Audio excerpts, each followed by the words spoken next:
नमस्कार मित्रों, मैं हिंदी साहित्य सागर यूट्यूब चैनल पर आप सबका स्वागत करती हूँ। और आज मैं आप लोगों के समक्ष सरस्वती पांडे गोविंद पांडे जी की बुक किताब से हिंदी साहित्य का इतिहास को पढ़ेंगे। तो आप लोग मेरे साथ बने रहें। हिंदी साहित्य इतिहास लेखन की परंपरा।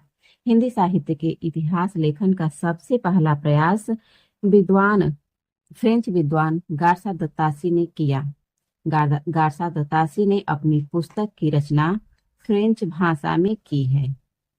तासी ने अपनी पुस्तक का नाम इस्तवार द ला लिट्यूटर एंदुई हिंदुस्तानी रखा है। यह पुस्तक दो भागों में विभक्त है, जिसका प्रकाशन क्रमशः 1839 ईस्वी तथा 1847 ईस्वी में हुआ है। यह ग्रंथ ग्रेट ब्रिटेन और आयरलैंड की प्राच्य साहित्य अनुवादक समिति की ओर से पेरिस में मुद्रित किया गया। इस्तवार द ला लिट्यूटर एंदुई हिंदुस्तानी। इसका द्वितीय संस्करण में 3 भागों में विभक्त हो गया, जिसका प्रकाशन सन 1871 ईस्वी में हुआ। तासी ने अपनी पुस्तक में हिंदी और उर्दू के अनेक कवियों का विवरण अंग्रेजी वर्णानुक्रमानुसार दिया है। गार्सा दत्तासी के ग्रंथ में कुल 738 कवि हैं, जिनमें हिंदी के 72 कुल कितने हैं तो 738 कवि हैं, और उनमें से हिंदी के 72 तथा उर्दू के शेष उर्दू के हैं। डॉक्टर लक्ष्मी सागर वार्ष्णेय ने तासी के ग्रंथ का हिंदी अनुवाद हिंदुई साहित्य का इतिहास नाम से प्रकाशन सन 1952 ईस्वी में कराया।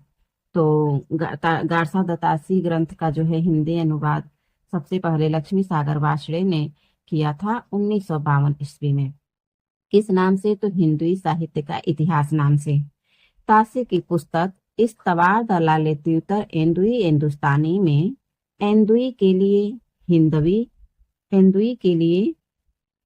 हिंदवी यानी हिंदी और हिंदुस्तानी के लिए हिंदुस्तानी उर्दू का शब्द है, अर्थ प्रयुक्त होता है। हिंदी साहित्य इतिहास लेखन की परंपरा में हिंदी भाषा में लिखा प्रथम ग्रंथ श्री महेश दत्त शुक्ल द्वारा रचित भाषा काव्य संग्रह है। पर कि हिंदी साहित्य इतिहास लेखन की परंपरा में हिंदी भाषा में लिखा प्रथम ग्रंथ श्री महेश दत्त शुक्ल द्वारा रचित भाषा काव्य संग्रह है। भाषा काव्य संग्रह का प्रकाशन सन 1873 ईस्वी में नवल किशोर प्रेस लखनऊ से हुआ। कितने में? 1873 ईस्वी में। कहाँ से? तो नवल किशोर प्रेस लखनऊ से हुआ। अब आगे है शिव सिंह सेंगर ने शिव सिंह सरोज नाम से हिंदी भाषा में दूसरा महत्वपूर्ण इतिहास ग्रंथ रचा। शिव सिंह सरोज का प्रकाशन कब हुआ? तो 1883 ईस्वी में हुआ।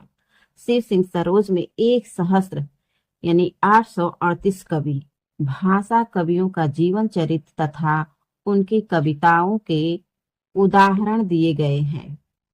सन 1888 ईस्वी में एशियाटिक सोसाइटी ऑफ बंगाल की पत्रिका के विशेषांक के रूप में ग्रियर्सन द्वारा रचित the modern vernacular literature of Hindustan का प्रकाशन हुआ।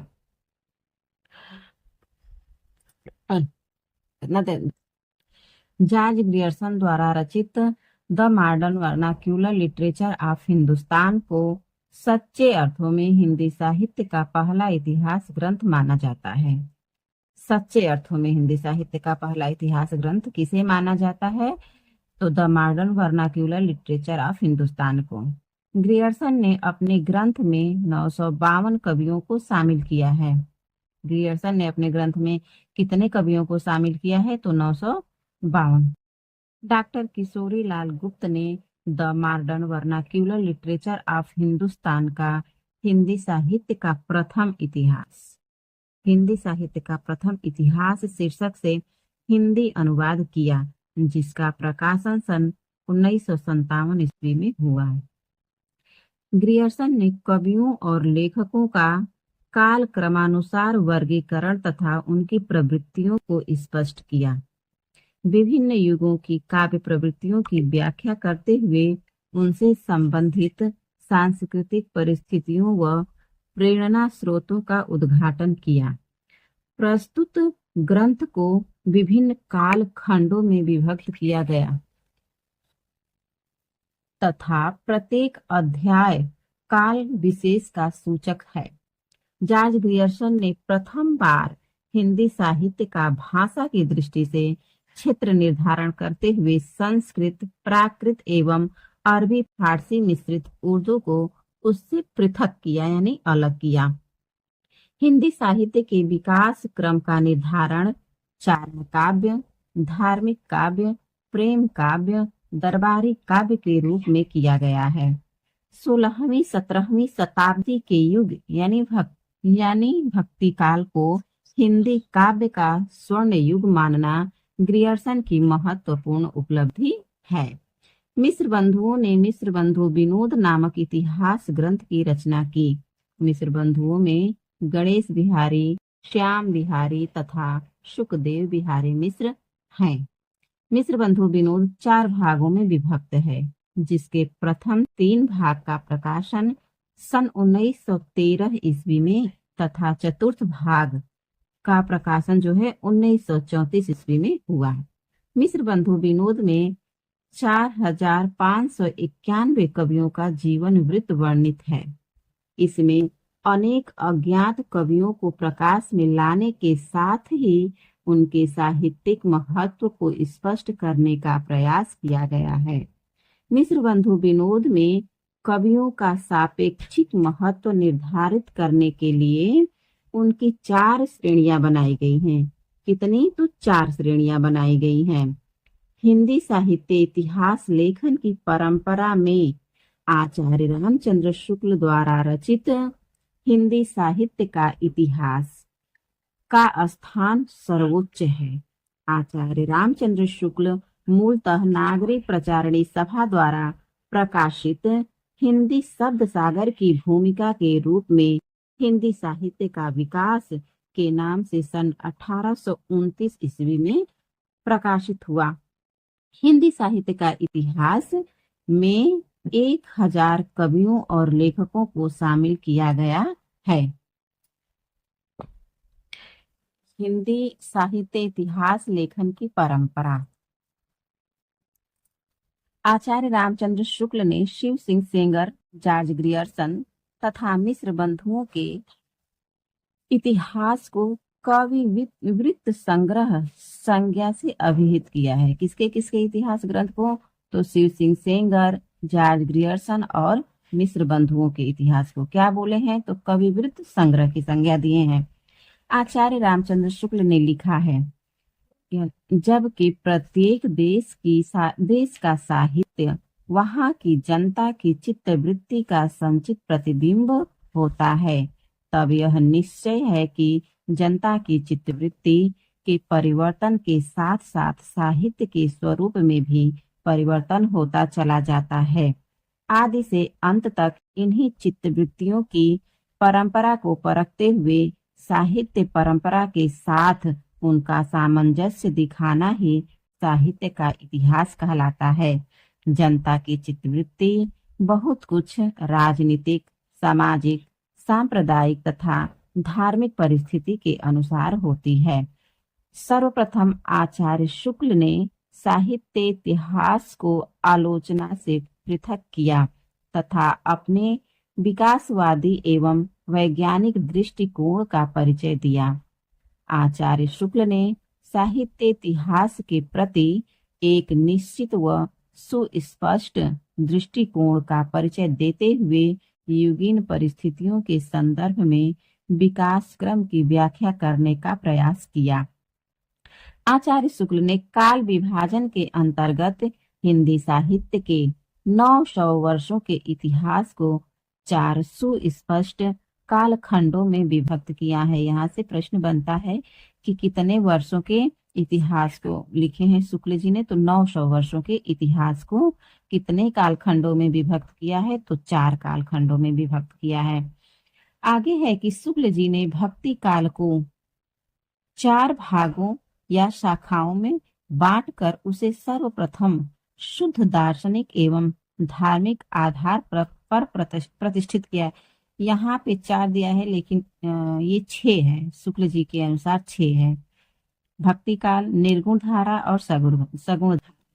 फिर निर्गुण धारा के ज्ञानाश्रयी शाखा और प्रेमाश्रयी शाखा हुआ, और सगुण धारा के हुआ राम भक्ति शाखा और कृष्ण भक्ति शाखा।